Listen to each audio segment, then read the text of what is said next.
The nurse, I said, "Oh, can you get me some crutches or something so I can get to the car?" Comes back with a Zimmer frame.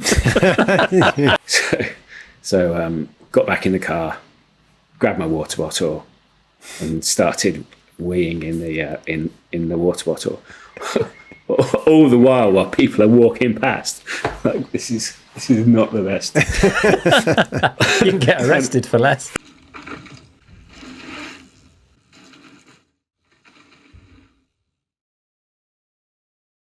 All right, welcome back to Downtime Goes Downhill. Our first race of the season took place this weekend, and I'm joined by Johnny and Ben to chat about how it went. And this year, Johnny, we committed to getting to the race a little bit earlier on the Friday evening and getting a track walk in, and I think that made a big difference. What do you think? Yeah, definitely. It was, I think we got there about 4:00 and moseyed on up the hill. I'm always torn between looking on the way up versus looking on the way down, and I think I ended up doing most of my looking on the way up, because on the way down I felt like I just was wandering down the track, and I was like, oh, I should have had a look there, but I'd actually looked at it on the way up. So it's one of those things, but I think it was pretty good. But yeah. I think because we'd raced there before, I had quite a good idea of where things were going, so that was definitely a help. There were some they taped the tracks slightly differently in places, which was quite an impact. So it was definitely worth seeing. For sure. I vote for the looking at things on the way down. Like, I find when you're on the way up, it's natural that your eyes get drawn into it, but things always look way gnarlier when you look from below than when you look from above. But I found the track walk super useful. Like, it was nice. Steeper. Yeah, it does look steeper from looking up. But I thought the track walk was helpful in that there are, in a few spots, there's multiple line choices, quite a few actually, for a track that's fairly one line for a lot of it, but there are a few good sections where there's some line choice, and it was good to, most of those I think we sort of put to bed on the track walk. Like, okay, we know we're pretty convinced this one's going to be the fastest because you're going to carry more speed, or you're not going to have to check up as much, and it left us with, I think, less to do and less to worry about. I quite like knowing where I'm going, not having to do too much like puzzling through stuff. I still forgot a couple of them first run and missed little bits and bobs, but got it cleaned up. I think there was maybe like two places where there was two lines I wanted to try. So I knew what I wanted to do and knew what I wanted to try. So I think that was, we had questions, but they were defined questions. Yeah, for sure. And Johnny, you were on it with dinner prep too, man. Thanks for that. Yes. Like, that was so nice to be able to just cruise back to the accommodation and get some good bit of steak and salad in us on that first night. Yeah, fruity salad. Fruity salad. Yeah. It was minimal in terms of effort, really, but it's a nice meal. So, and good location, because finally it had taken you 3 tries. But you'd finally found some good accommodation for one of these races. So that was a massive win, and literally, like, it was the same price, or maybe even cheaper than that horrific place we stayed in last time. But yeah, I don't know, Ben, do you think it makes a difference having like a better accommodation for the weekend? Yeah, I mean, think about this. I mean, it's amazing just to have like a roof over your head, electricity, running water, all that sort of stuff is brilliant. If it's a muddy weekend, it just helps manage things a bit better. You can get warm and clean and dry and stuff. I mean, this weekend was spectacularly good. It was like it was a treat. The view out the front, we didn't like watch TV or anything. We just spent the whole time sat looking out the front window. It was beautiful. But it was like big. There was loads of space for us to like chuck our kit around. It was well equipped, had a decent sized kitchen with everything we needed in it. We didn't need a washing machine, but there was a washing machine there if we needed it. We had a room each with a full size bed in, which hasn't always been the case in the past. No toddler bunk beds. No toddler bunk beds. I think I was lucky that weekend. I had the decent bed, and you guys were like stuck with your like knees in the air or feet hanging off the end of the bed. I mean, so a big bonus is you get a decent night's sleep as well. I guess it's a lot more expensive than camping on site. The downsides, I suppose, are it's not sociable. It would have been quite nice to like be hanging out at the campsite in the evening, get to chat to more people. And there's a little bit of a drive to and fro. You're not immediately there, I suppose, but it was so close, this one. It was perfect. Yeah. I mean, I think it does make a big difference. Definitely, man, definitely. And I don't know about you guys, but I was way more relaxed on that Friday night. Like last year, I think didn't really know what to expect from the racing. Like Ben got stuck in traffic, I think, so we were waiting up for that, and I just felt super nervous. I really struggled to sleep on that first night, but I felt way better. I had a proper good night's sleep on the Friday. Johnny, thoughts on that? Like, did you feel more relaxed coming in? 100% agree. I think last year I was just so excited, and it was more, I guess, the unknown. Like, we didn't know what to expect. Whereas this year we were, we knew what was going to happen. We knew the course. We knew, everything to a certain degree. So it was just more relaxed. It was just good. Yeah, and I slept really well, really well. Yeah, and you got to get your hands on all your brand new Fox gear on the Friday evening as well. Chris Hormus delivered in spades. It was, it was beyond expectations. So it was, I was like a giddy little kid. You were. It was quite funny watching you boys trying it all on and getting carried away. So yeah, big shout out to Fox because they definitely hooked us up. I think I at one point awarded myself the Lit Kit Award at the race, which is probably a step too far, but I thought we looked pretty good. I think justified, I think, in this situation, especially with those white shoes as well. Yeah, this is it. And I know you're giving me jip for the white shoes because you boys got black ones, but I did order white for the whole team, and they didn't have them in stock. So maybe in the future, maybe for another round. Whatever. And before the weekend, actually, you guys both did your first Magura brake bleeds, I think. Ben, how did you find that? Yeah, some people struggle with like bleeding brakes in general, but and it's I think Johnny said the same as well. It's like a job we've been avoiding for a bit as well. There's always, it's not such an issue these days, but he always used to like, I want to leave these new brakes alone for as long as possible because as soon as I open them up, they'll never be quite the same again. But it's not the case with these. It's dead easy to do. I mean, it wasn't a full bleed, but you just push, like a lever bleed, right? Lever bleed, yeah. And I'd had issues with like pads not retracting properly and a bit of rub and stuff. I'd fiddled around with it, but couldn't sort it. Anyway, you just push the pads back. You take the cap off, and you just kind of like shove a syringe in the top. There must be a seal in there. It seals nice and tight, and you pull the syringe up, and it kind of like creates a vacuum. So you see all these bubbles of air coming up out of the system. Then there's a hole in the syringe, and it equalizes, sucks back in exactly what it needs. Take the syringe out, tighten it back up. Jobs are good and that's awesome. Work to treat. So yeah, all the sort of all the brake rub was gone basically. So free speed was back. Yeah, job done. Nice. I mean, any changes you guys made? Well, Johnny's not touching clickers. Suspension aside, yeah. we don't need to talk to Johnny. I did a few bits. The brakes were okay. I'm surprised actually how long the pads last on those things, considering how much I hang off them. But even after like a good few days on the downhill bike this year, I think I had the pads in for most of last season too. Anyway, they were all good for the weekend. I put some fresh tyres on because I think it's always nice to have fresh rubber for racing if you can. It's a bit of a luxury, I guess, but that was definitely a track where I was happy to get as much grip as I could. So I stuck fresh Maxxis DHR to front and rear, and then I did make a few setup changes. That I was out riding on a Tuesday the week before, and there happened to be a World Cup mechanic around, so I picked his brains on a few things, and I made a couple of little tweaks, which I hadn't had the chance to ride on that bike until the race weekend. Only fairly minor stuff, like one click here and there and a few bits on the shock, but the bike felt wicked all weekend.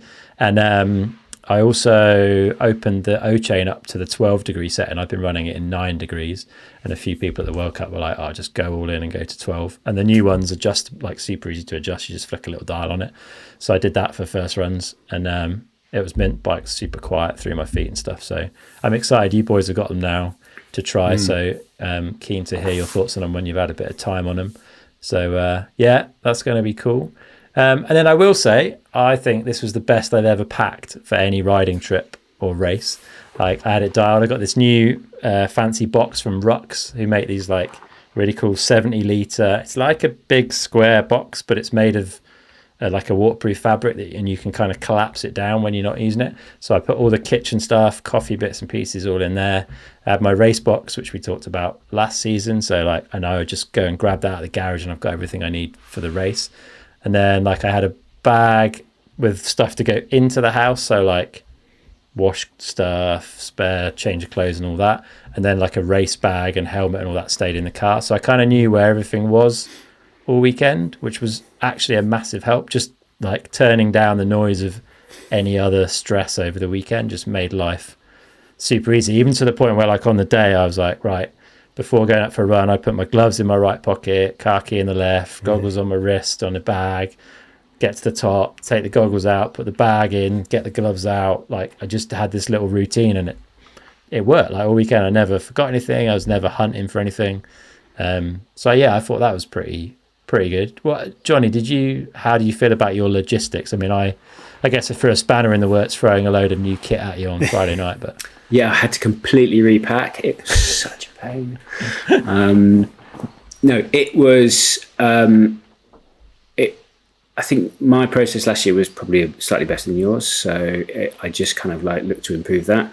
Shout out to Wix. So I did the same, but I just went and picked up some big plastic boxes. Yeah.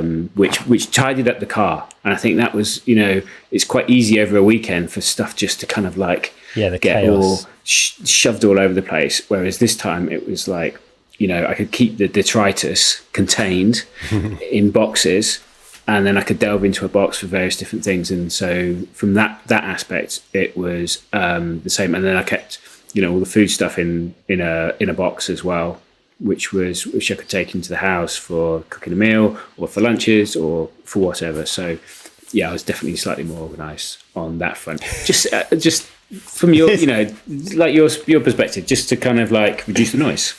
Yeah, totally, and it does just makes everything easier. easier. Scintillating conversation about storage boxes. About storage. Whoa.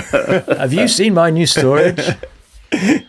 Well, go on then, Ben. What about you? Did you just throw it all in a big massive kit bag and be done with it? Do have a couple of boxes in there, so I should shut up, really. I mean, I would say, like, from after doing 3 races last season, I was like, oh, what do I need this weekend? I've just got the pack list that I used at all the races last weekend, and I collected that together, and I had everything. So, yeah, that's just it's experience, isn't it?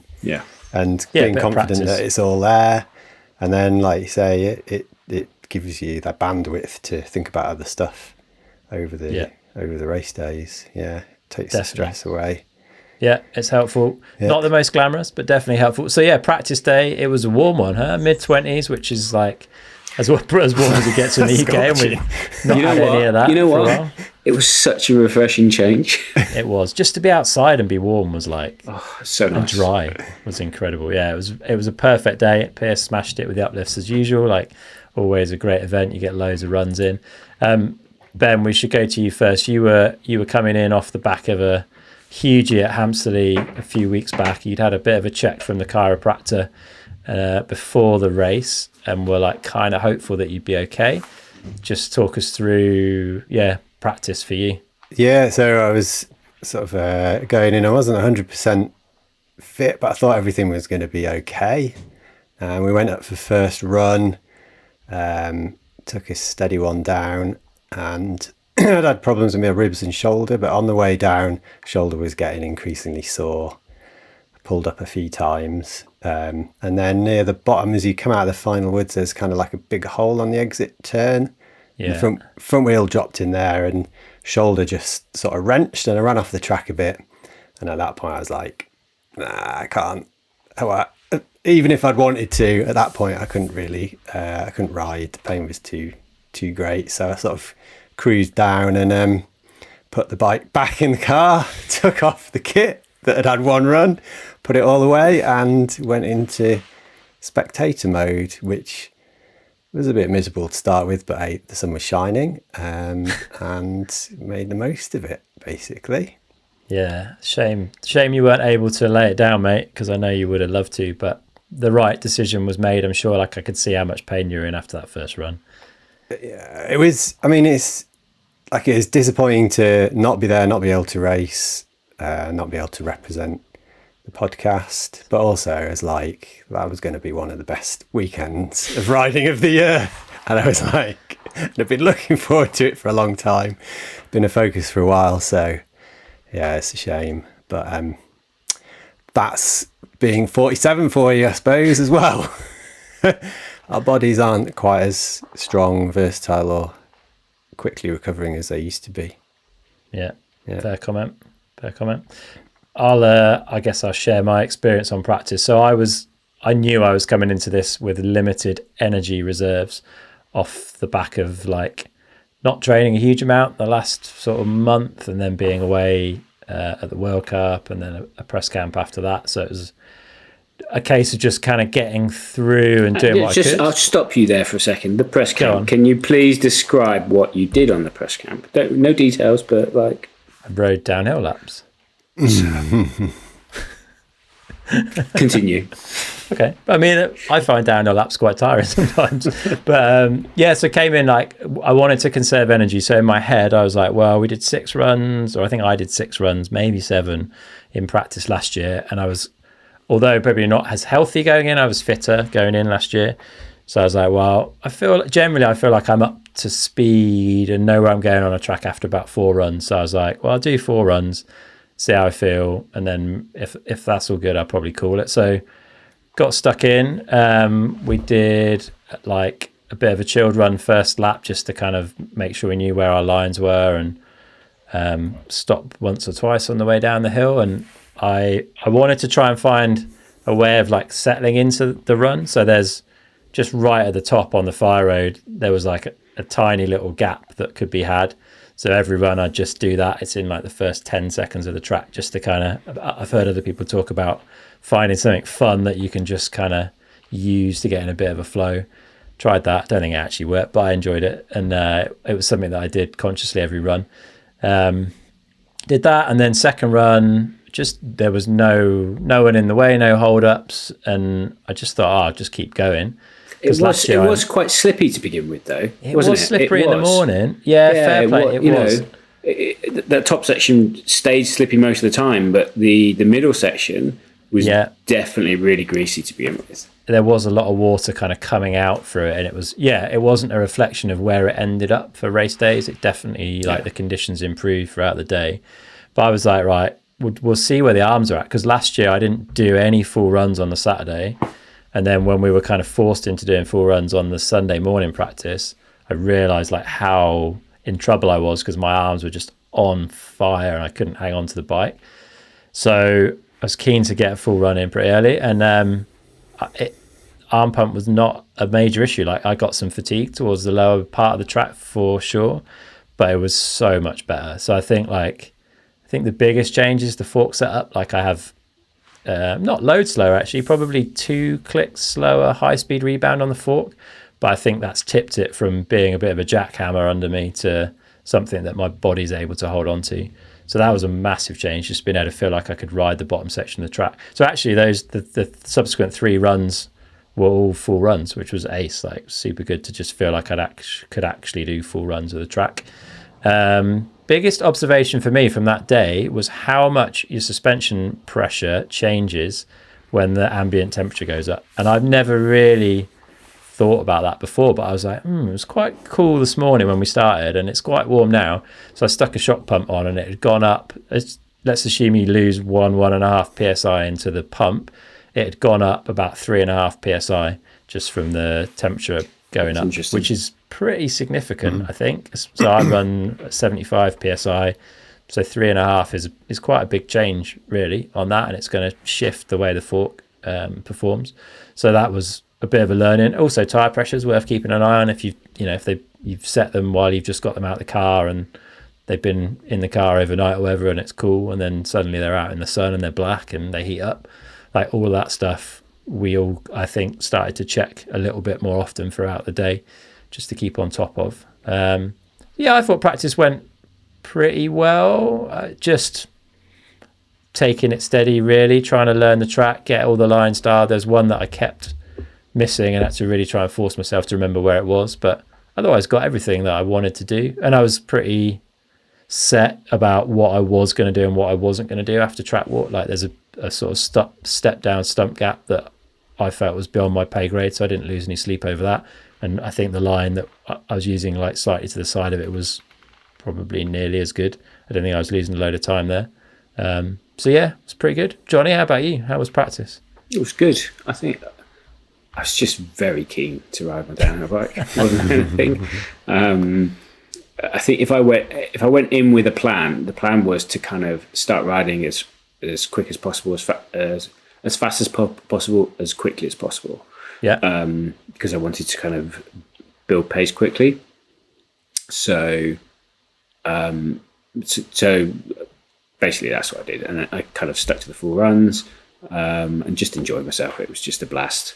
It's a great track, challenging, tricky up top because it never really dried out on the slaty middle section. Yeah. So it's steep as well. It's hard to slow down on it. Steep, and I think for anyone who's not ridden it, there's like a fast section to begin with a couple of bus stops, and then you take a left turn into some steep woods, and there was this big kind of like multiple rut section, and then beyond that you had a couple of choices: one to plough straight through and take some berms, or to turn left and do a drop. We were doing this plough straight through and take these two berms, which, having watched some helmet cams of some of the top guys, it was kind of split in terms of what people were doing. So okay, I think we were probably on one of the better lines on that section. But then the following section, as you cross between where the two crossings where the Land Rover on the way up comes, it was like ice, and it stayed like ice pretty much through the entire weekend.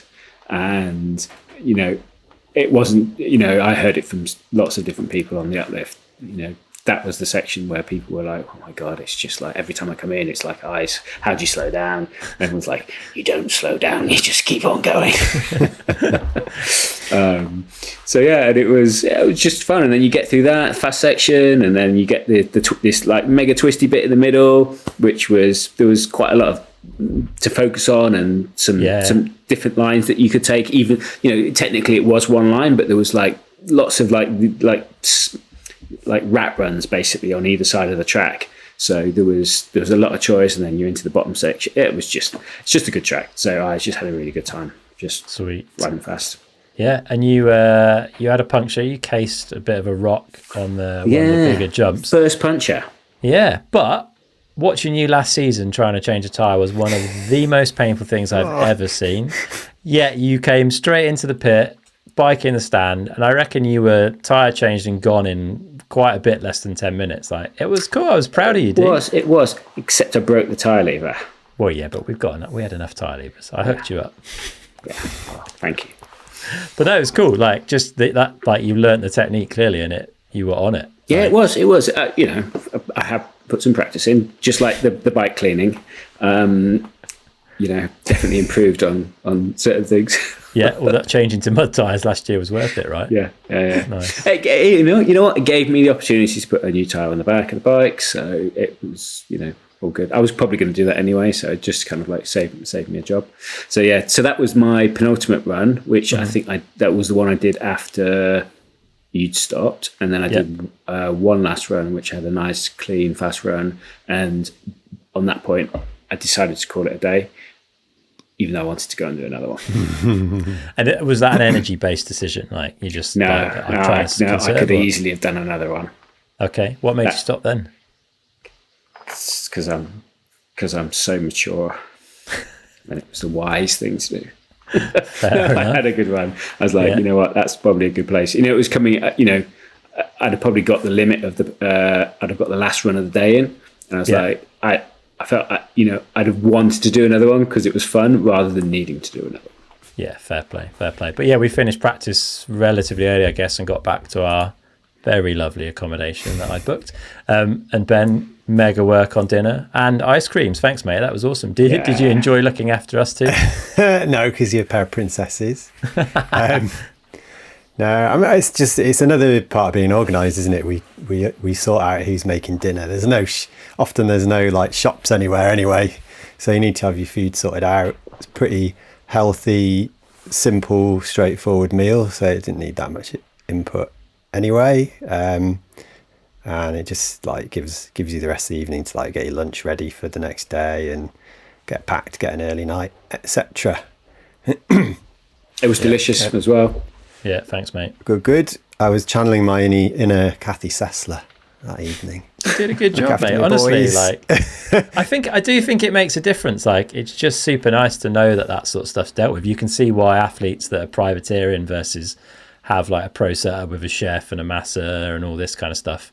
Like, there is a benefit to it, right? Because you literally have only got to focus on one thing, and that's riding your bike. Everything else is covered. So so we're basically like a pro setup then. Yeah, basically. Yeah. We're as long as there. Ben stays injured, we're all good. Change my role. Yeah. So I think we sort of we got a pretty early night on Saturday night. All things told, we're pretty much ready. And I suppose like Sunday mornings, they're often there's a little bit of a pressure time there because it's an earlier start. Yeah. And we've got like another downside of the accommodation is you've got to like get all your stuff out, clean it up, put everything away, etc. But it helped I think this week because I didn't have to rush off, so you guys could get off to the track, and I was there for a little bit longer to just sort everything out. But I would say Johnny was pretty chipper on Sunday morning, and you were maybe a little bit more nervous, Chris. Don't know if you want to expand on that. That's fair. I don't know why. Like, that caught me by surprise because I was pretty, like, I felt great Friday night. Always a little bit nervous going up for first run anywhere. Like, I always feel that way. But got into it. First run was fine, bit slippery, but the conditions improved throughout the day. Had a decent practice day. Felt like I conserved my energy well. I turned my metrics off on the whoop, so I couldn't see like where my heart rate variability or anything was. So I wasn't stressing about any of that stuff. I felt well fed. I had a good breakfast, but I did feel nervous, and I still can't quite put my finger on why. But you should feel nervous. Yeah, okay. Yeah, I felt nervous. Like, and like having those nerves is part of the process. It's just like accepting them and managing them. Like you're never not going to feel nervous before a race run, in my opinion. Fair. In my head, I was trying to rationalize. I was like, well, it's just 4 more runs down the hill. Like, I've done 4 yesterday, just got to do another 4 runs down that hill. Like, what is there to stress about? But there's something about this whole like performance in inverted commas of a race run that like it always has got in my head, but it definitely gets in my head. But anyway, I was like, right, well, let's get some practice in. I just felt pretty tight, but I rode okay on that practice run. But I did feel quite tired, so I was like, right, I'll just do the one practice run, and then we'll go into racing because I don't think I don't want to change anything. I'm happy with all the lines. I know where I'm going. I can remember the track.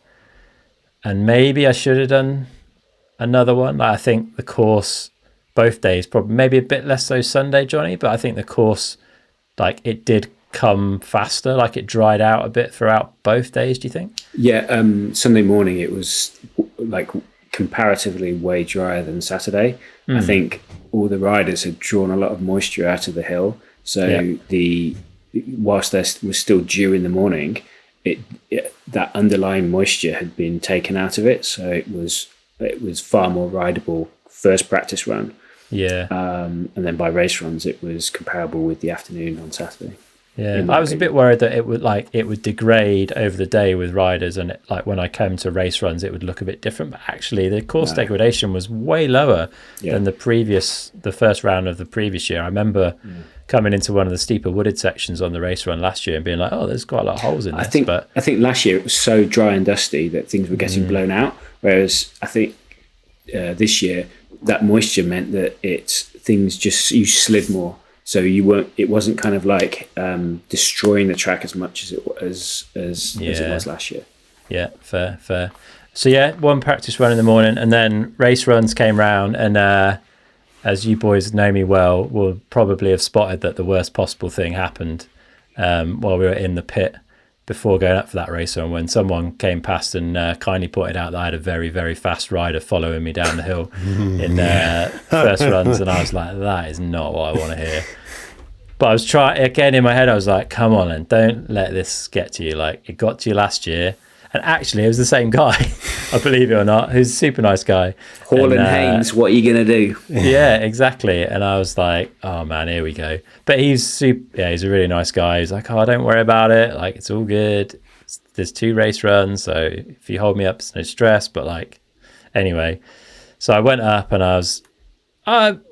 my heart was beating for sure at the top. But I think by then I'd resigned myself to the fact that I was just going to come down the hill at the pace that I was comfortable with. And I think I've done a lot of questioning on this and a lot of questioning on races in the past. And I think there's always been an ego element in the way of things that makes me try and look for an excuse for doing badly at a race.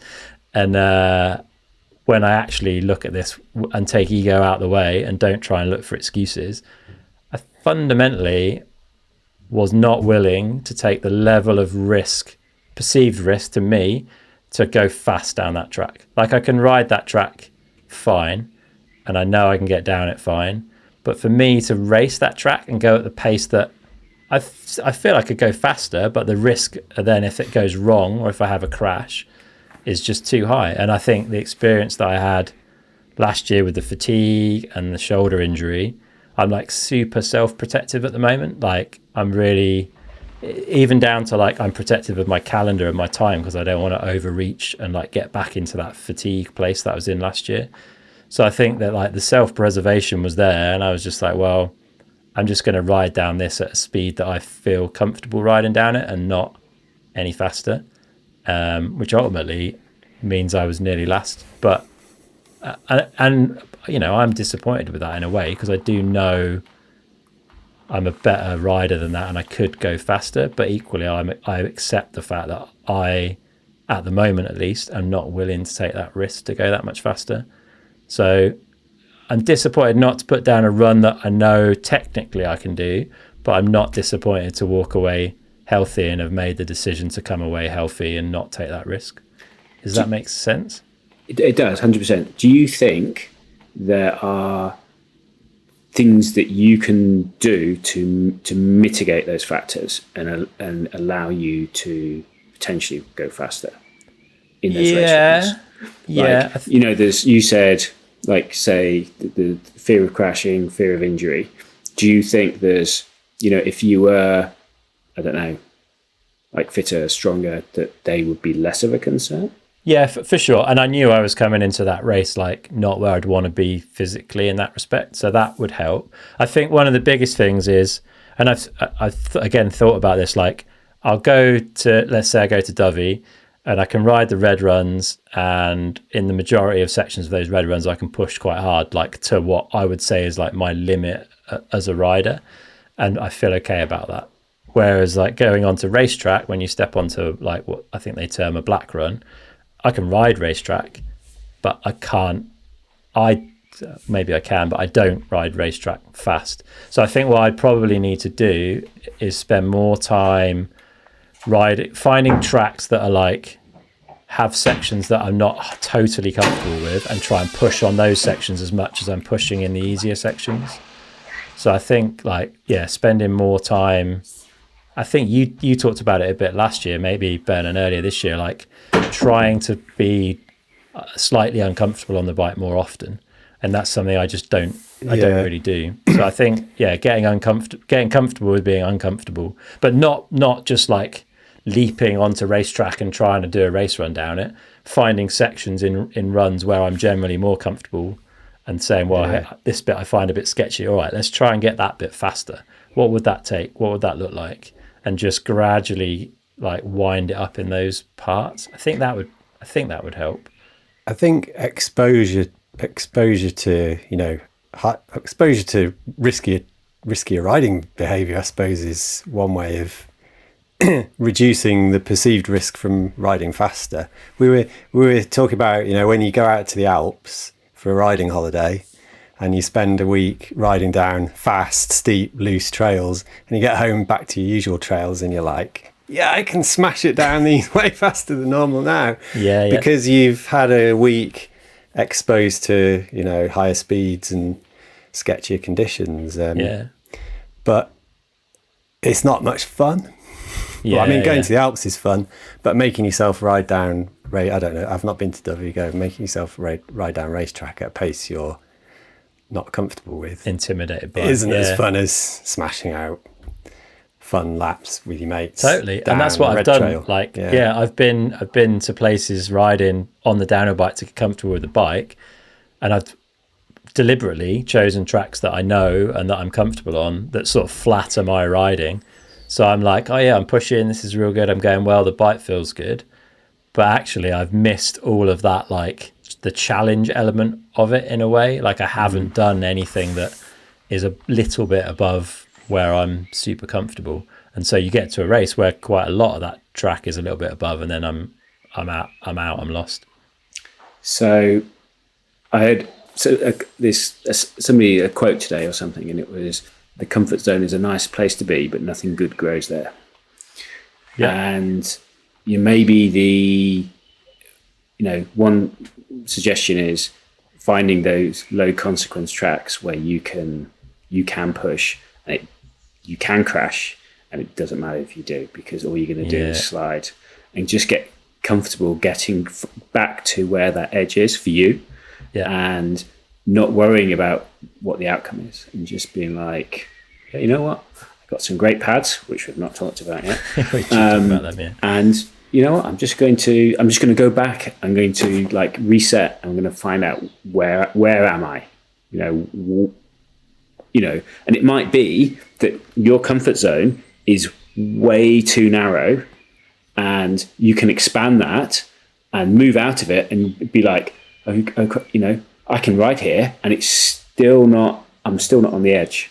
But maybe you've got too comfortable, and that you need to, as Ben says, you need to kind of push yourself out of it, and you're not actually going to add more risk, I think is what I'm trying to say. It's just that you're in somewhere where you're too comfortable. Yeah. You're totally right. Yeah. And you can fool yourself in that you're like, I'm pushing, but I'm pushing within the comfort zone, if that makes sense. Yeah. So I might be on the edge of the comfort zone, but I'm still in the comfort zone. Yeah. So finding tracks that are more challenging and taking on that challenge and gradually building the speed in those sort of things is probably. But also tracks that aren't as challenging, that you can go to the edge of and be like, you've not got that fear factor. It's like, your local woods, or and it's just like, I'm just gonna, how fast can I go around this little corner? Yeah. And just do what I do and fall off. We'll talk about that. But there's that sounds really negative, but there's a lot of positives from the weekend. I think I feel like the process was good. I was super organized. Self-reflection as well. That's a massive element to it. So, totally. I've always found an excuse for underperforming at a race. And I think ultimately, often it's been this unwillingness to push into that part of risk that I don't like. And I don't think I've ever really worked that out in my head before. But lots of positives, good process. I was super happy with committing to lines and getting everything that I wanted to do done, and not getting distracted by so-and-so's doing that line or whatever. Bike setup was absolutely dialed. We had the Fox stuff serviced by Fox. They put in the sort of the latest and greatest valve in from the end of last year, and that works mint. Lots of good stuff to take away, but room to improve for sure. I mean, I'm just to say, I feel the same as you about that track, Chris. It's intimidating for me. It's in that condition anyway, dry and dusty. It's really fast. It's loose in a lot of places. There's risk in the top section where it's all damp. That feels kind of like you could lose your wheels at any point. But it's specific to that track as well. Like where the round at Hopton we did last year, don't feel intimidated by that. It's slower. It's not as steep. It's kind of more technical. It's more like the kind of riding I'd normally do. Yeah. And I feel much more comfortable in there. I feel like I can attack that. Whereas I didn't get the chance this weekend, but I'd have found it hard to like push on that track this weekend, just because it's it's kind of scary. It's pretty scary. Yeah, it's a big track. It's a high consequence track. It's not a low consequence track. No, for sure. But yeah, no, Hopton, I think I would agree. Like I was pretty excited to race there last year when I saw it. Even though you did come together, really badly hurt yourself. I'm keen to come back and get some redemption there. But anyway, we'll see. Johnny, talk us through race day from your perspective. So practice went well, 2 runs, and then it was kind of like time to chill out and just wait for first runs. Everyone was talking about the weather, because the forecast was that weather was going to come in, and depending on which app you used, it was anywhere from 1 to 4 o'clock. So we went for the first runs, and there'd already been a course delay at that point. So I think we were both off around midday, and I think it was about 12:30 by the time we did our runs. First run was good. Way too tentative up top after looking at the splits. Made a mistake in the middle of woods and kind of like got offline and came to a stop, which was annoying because that was probably my favourite section. But then kind of like pulled some time back at the bottom of the track, and I think I was 8th or so. Yeah, 8th after the first run. So yeah, reasonably happy, which was ahead of where I was last year. Yeah, after the first runs. Yeah. So yeah, at that point, good, something to work on. But obviously, everyone was like, "Are we even going to get second runs?" Where's the storm? If it rains, are we going to do them? And all of this and what have you. So. So at that point, I went for second runs. I went up, and I will add, I changed 1 click on the suspension all weekend. I added 1 click of low speed compression on the fork, and that was it. So, good lad. There we go. Just so we have it on record. Rich Simpson.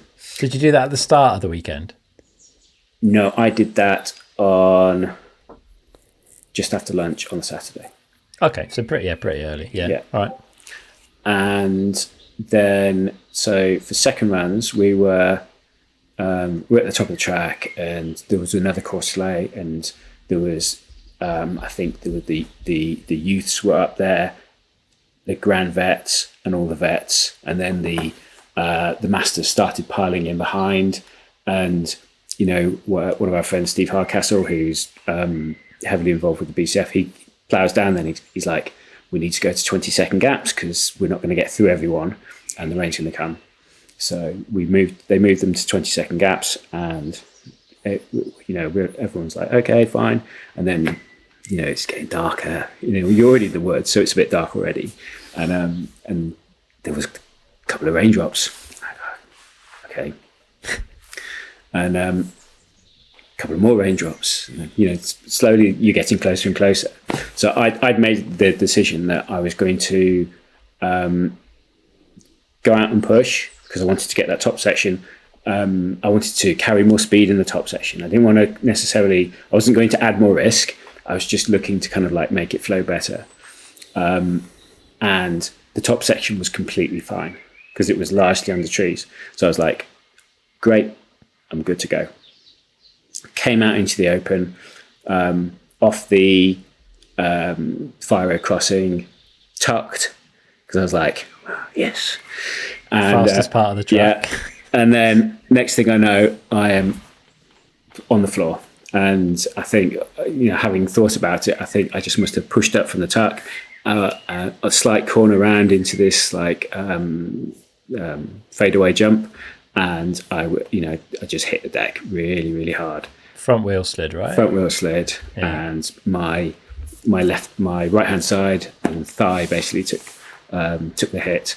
And I will add that I had my main thought at the moment was I have to get off track because there's 20-second gaps and there's somebody coming, and if I don't get off track, they're going to hit me. And it was pretty painful, and the marshals were more concerned with people coming down the track with people that had gone. I think I was at that point between two marshals, so they didn't see me. So I managed to get off track before the next guy came, and then some kind people helped me down, get the bike down off the track and and pushed it up to the fire road, and then we had to just wait there. And I think one of our friends, Roots, one of his mates, Jimmy, was there as well because he'd had a crash and an issue, and then we just had to wait for ages because we weren't allowed to ride down the track because we were going to get a lift down, but the lifts never came. So right, fair play. So I thought you were being seen by the medics, but no, because it was at that point okay. I was like, it was like a mega dead leg. It was and I could, I could barely pedal the bike, the pedals round. Yeah. And it got to the point where like, look, we're just going to go because they're not coming down, and they were just about to call the race at that point. So I just kind of rode down the track and got back to you guys, and you guys helped me detog, put the bike in the car, and then we all left basically because it was bucketing down. You were absolutely soaked. To be fair, it was pretty horrible because we were stood in the field like waiting to cheer you across the line, and then like in the gap you were supposed to be in, you didn't appear, so we were like, uh-oh, is he all right? So we went and asked race control, and they were like, I'll go and see the chief medic, and the medic seemed to know that you'd had a crash. And I'd said that I was DNFing, so that message should have filtered down, I guess. But we couldn't really get any like clarity on how you were getting down or like whether what support you needed or whatever. But anyway, so we went back to the car in the hope that you'd show up. They only did like a drenched human, and but we got you sorted and got you in the car. But it got a bit worse on the way home, right? Yeah, so it was really sore, and like a really bad dead leg. And then so I think I stopped for petrol at Dobby's, which people familiar with the area will know which petrol station that was, and got something to eat. And I limped across the forecourt and limped back to the car. I was like, oh yeah, whoa, that's just pretty sore. And then carried on. And I probably wasn't in the most ideal position driving. So I got to the point where I needed to stop to go to the toilet, and so I think I was on the M40, pulled into the service station, got out of the car, couldn't put any weight on it. I was like, and I parked close to the door. I was like, I can't go, can't walk. What am I going to do? So got back in the car, grabbed my water bottle, and started weeing in the water bottle. All the while people are walking past. Like, this is not the best. You can get arrested for less. And I regaled my wife with this story. She said, why don't you drive to somewhere more secluded and do it? And I was like, oh shit, that's a much better idea. So did that, got back in the car, started driving, and at this point it really started to hurt, and it felt like, imagine sitting down with shorts on, you've got a tennis ball in your pocket, and it felt like that. And I was like, this doesn't feel like, I crash a lot, I hurt myself a fair bit. This didn't feel normal, so I called up Jen and said, I'm going to drive straight to A&E in Basingstoke, which is kind of our closest hospital, figuring it was the most like logical decision. Yeah. But I needed her to come to help me get out of the car to get into the hospital. So she had to get a neighbour to come look after the kids, meet me at the hospital. She went inside, got a wheelchair, and at this point I couldn't bend the leg, I couldn't do anything. So got in, and we turned up at a really quiet point. So I was really lucky, having been there in the previous month for another issue in the family, and been there till early hours. So I got seen, and I was out by 11:30, having had full X-rays. Amazing. Just internal bruising. Stopped being worse, basically.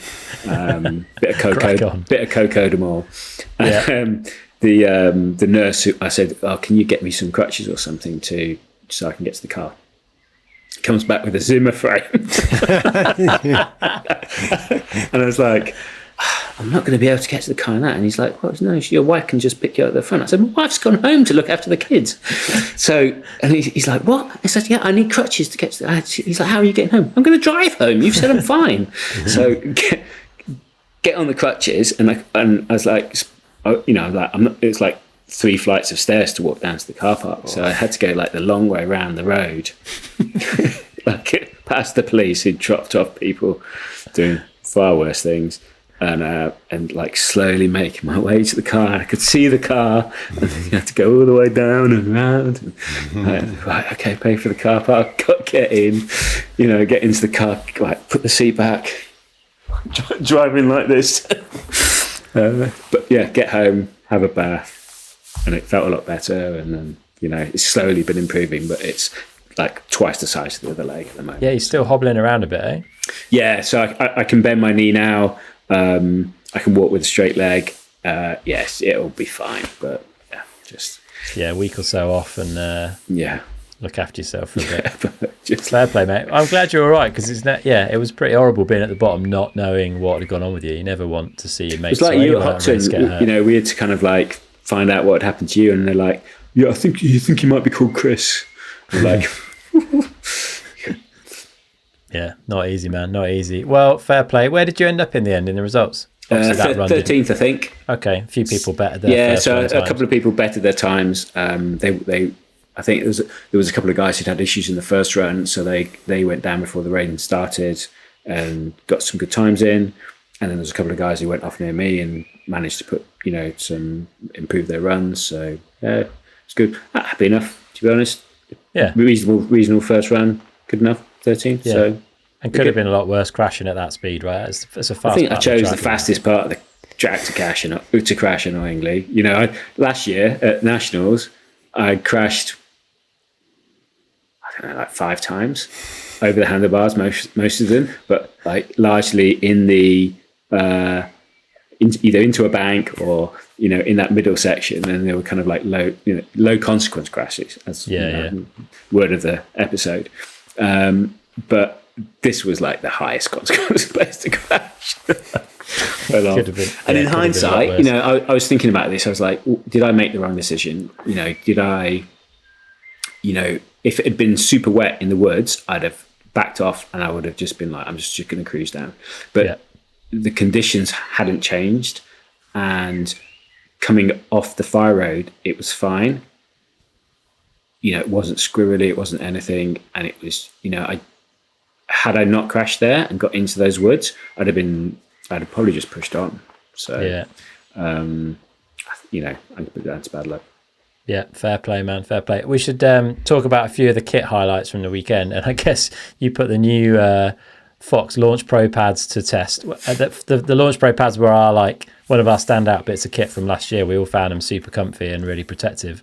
And they've upgraded them, which for me is always a concern whenever a brand upgrades something that I love, because I'm always worried they're going to ruin it. But I think everyone was pretty happy. And Johnny, you clearly did the most thorough testing of them. Yeah, true to form, put some crashes in. So I had a crash in practice and on the Shaley left-hander.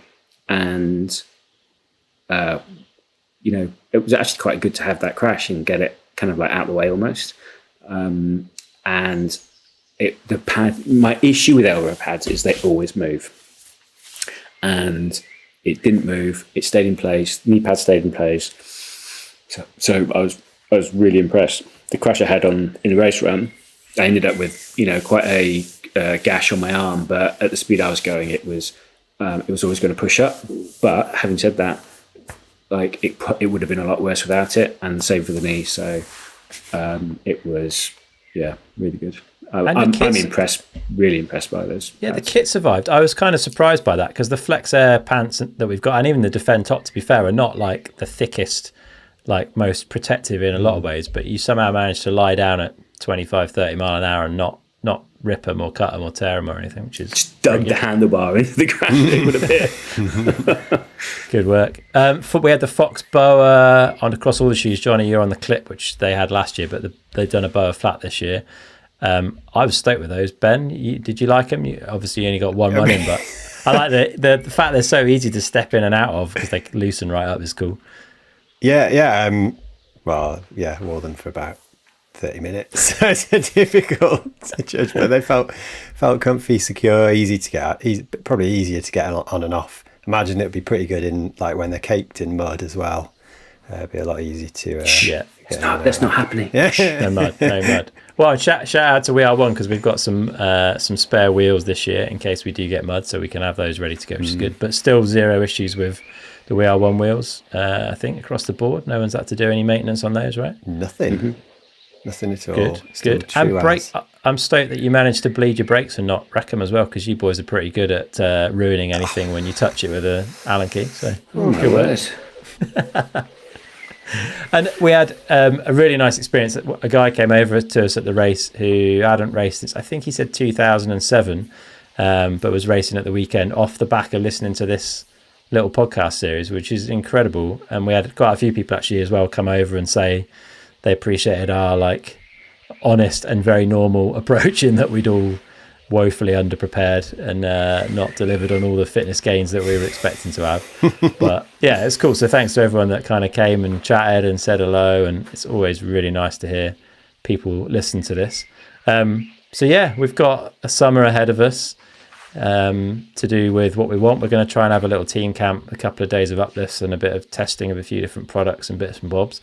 But other than that, Ben, what are your plans? Like how do you see things changing for you between now and the final round for you in Hopton, right? Because we're just doing the first and last, me and you.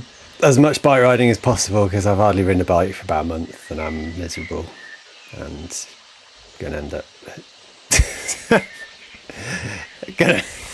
divorced or I don't know. In the park drinking strong cider on a bench. Yeah. Can't cope. Some shoulder rehabilitation first, I think. You're going to go and see a physio, or? I'm going to see how it goes. I've had these sorts of injuries before, so I know what you need to do to recover it. Doing that is different. Actually doing it is a different thing, but I think I'll be a bit more motivated this time round. Yeah. I feel like I'm back to square one. Really, I've looked for some other downhill races to do, but all the Pearce ones are full and fall on weekends when I'm already committed to do other stuff. And there aren't that many around really, so maybe I'll have to have a little bit of a dig about for other stuff. We've got other competitions on. So I suppose back to what I had planned before I got injured. So a little bit of light strength work at home, session on the turbo trainer once a week probably, lots of riding now it's the summer, and thinking about those things we talked about last week in terms of like getting in the right headspace for runs. Try a few things around that, I think. Cool. How about you? Me? Well, I feel like I can do quite a bit on the fitness front. I feel like there's a long way to go, and I know now I'm pretty good at knowing how to do that and like how to move forward pretty quickly, and especially if I can keep everything in check and like stay healthy throughout the summer. Like this is the longest, I'm gonna curse it now, so touch wood, but like this is the longest I've been without being ill. I think I'd had about 4 or 5 colds by this point last year, and I've not had any this year, which hopefully reflects the fact that my immune system's actually functioning. So if I can get through the summer healthy, like obviously there's family stuff that takes up more time, and racing takes up, or like the World Cup racing takes up more of my time with the podcast. But yeah, keen to do that. Bike time, 100%. I have not ridden a bike anywhere near enough. Combination of lack of fitness, too busy with work, and abysmal weather. But that seems to be changing. Like I think the trails around here, they've had a bit of a sprinkling the last couple of days, but I think they're probably in pretty good nick. So keen to get out and experience those. And then week in Morzine, gonna take the downhill bike, gonna get thousands of laps in, and gonna be like stupidly fast. And I guess like you boys have both alluded to, try and find a bit of low consequence time to push myself out of the comfort zone a little bit and just get a bit more comfortable around the edges. Might also sneak in some cheeky e-bike laps at Hopton if I can get over there, because my parents live about 10 minutes away. So be good to just get a bit more familiar with that terrain. But like you said earlier, Ben, it's sort of what I grew up on, that kind of riding, so it's a bit more in my wheelhouse. What about you, Johnny? Plans? Summer off? Yeah, just sort this leg out first, get back on the bike, and I'm going to focus on like riding position. I think something I want to kind of address. I think not sure what yet. Some but gaps there. Yeah, just I'm not sure what yet. Just wasn't quite happy with like too much crumpling into the bike, I think. Okay. So I want to be more like a stronger position when I'm riding. So more stood up, or maybe it's not my natural style. So I'm just but I'm always quite happy to adapt to do something different. So just have a play around with trying to change things up a little bit.